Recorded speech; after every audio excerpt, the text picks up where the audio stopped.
Hi, Catherine. Here is here's kind of a drawing of what the wheel assemblies of the cart looked like. What I've started with here is I've got my little multicolored pen here, and hopefully that'll help a little bit. So basically, what I did was, if you look at the videos on the website, you'll see that the wheel assemblies of the cart wrap around the track, right? And so if you're looking at this thing, let's say that we will call the track segments. We'll call the track segments this pink color here, right? So you're looking downwards, right? And so you'd see the track kind of going off that way. And forgive me, I am not a artist of any kind. So anyway, that's kind of what the track segment looks like, right? So we're looking down the center line of the wheel assembly here. These black parts. These black lines here represent 2x4, Douglas fir 2x4s, which I think in retrospect I probably would have made stronger. Well, now I'm making them all out of steel, but the wooden one started out with Douglas fir 2x4s. I screwed through each of these in two places, right? And so there were two screws through there. Those big 4-inch torque screws I kind of used everywhere.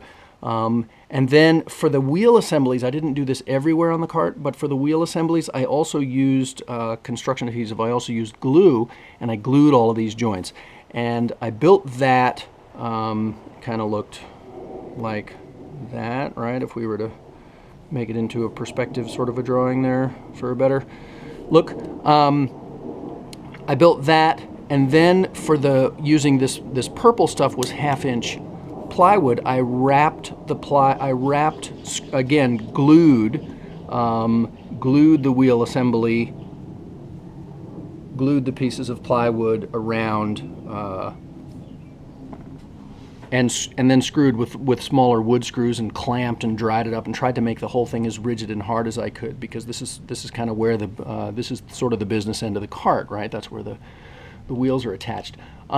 For the wheels, what I did was I went to a local hardware store, and I bought casters. I'm going to see if I can draw a picture of a caster assembly, right? And that would be a piece of steel, and then it would bend here, and then it would come up and go around that way.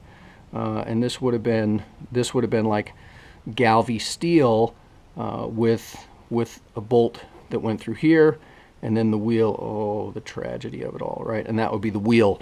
I'll see if I can find you a picture of a wheel, or there are videos of the wheels on the website. There are close-ups. The older videos show close-ups of this wheel assembly and how it works. But what I did was I went to the hardware store and I got casters with hard plastic wheels like this, and then I popped the hard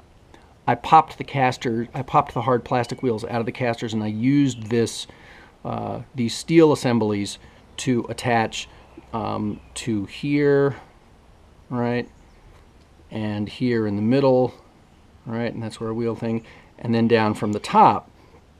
So that's how we got the wheels to contact all three sides of the track. The bolts, I used big bolts from here all the way through both layers of wood, and each of the casters had 4 bolt holes, and so each of the casters was bolted through and through, which kept the casters as still as they could be, kept the wheels as still as they could be, and also helped to hold together the wood that much more, because then they were bolted and screwed and glued. So that's how the wheel assemblies got built for both the front and the back, right? The wheels were about 16.5 inches on center, right, for the wheel assemblies, because that was the same thing as the track, and then the outside diameter of the track is about 2 inches.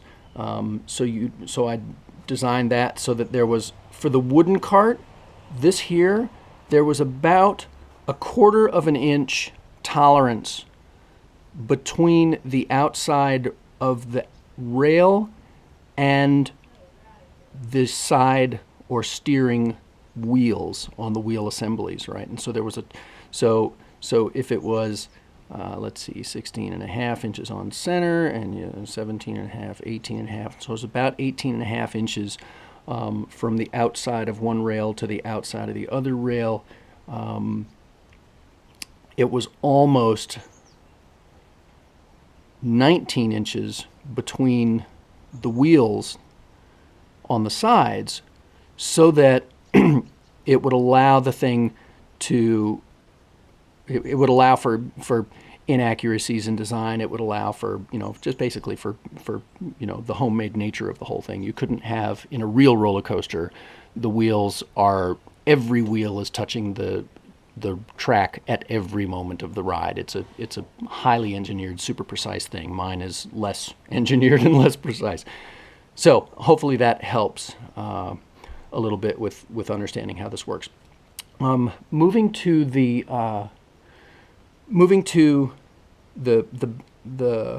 what's going on up here, moving to how this wheel assembly connects to the cart. And the cart itself, by the way, was just a 2-foot wide by 3-foot long platform, right? And I built that out of kind of using similar technology to this, just screwed and glued 2x4s and half-inch plywood, and then I bolted a baby seat, just like one of the kids' old kid seats, the bigger kid seats, to the thing. And I went and bought a seat belt and bolted the seat belt in. So the whole thing, I just, everywhere I could, I try to make it as safe as I can. So for the back wheel of the cart, what I did was I made a, let's see, we'll use green for this.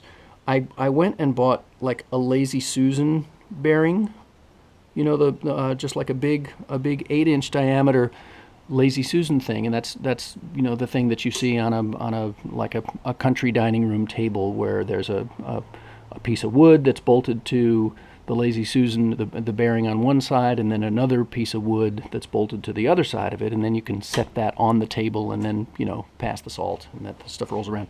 So what I did was I took a Lazy Susan bearing, which I used to connect the bottom of the cart to the top of the wheel assembly, and then just one bolt went all the way through. Nice big 1/2-inch diameter Galvy steel bolt went all the way through. Lots of lock nuts and washers to keep things as tight and also frictionless as possible. What I discovered along the way was that this bearing that I put in was actually too frictionless. I needed more friction. I needed for the wheel assembly to not turn quite as easily as the bearings made it do. So I ended up keeping the race of the Lazy Susan thing, but I took all the ball bearings out, and that ended up providing the turning, the precision in terms of its steering that I needed, but it reduced the friction to the point where all of this would still work, right? This imprecise kind of homemade thing would still work because there was less friction and it was less apt to steer. And so the reaction of the wheel assembly was a little bit slower, which ended up being better. Imagine a tripod head for a movie camera, right? Those fluid-filled heads that make things really smooth and stable. That's kind of what I was trying to approximate here, without getting into like serious bearings and all of that, because that would have blown the budget pretty significantly. So that's what ended up. And so the back wheel of the cart only turns right to left, right? The back wheel of the cart only, here, let's see if I can, yeah. The back wheel of the cart only turns left. For the front, I needed the front of the cart, I needed the cart to be able to bank, and so not just turn from right to left, but I also needed it to be able to bank.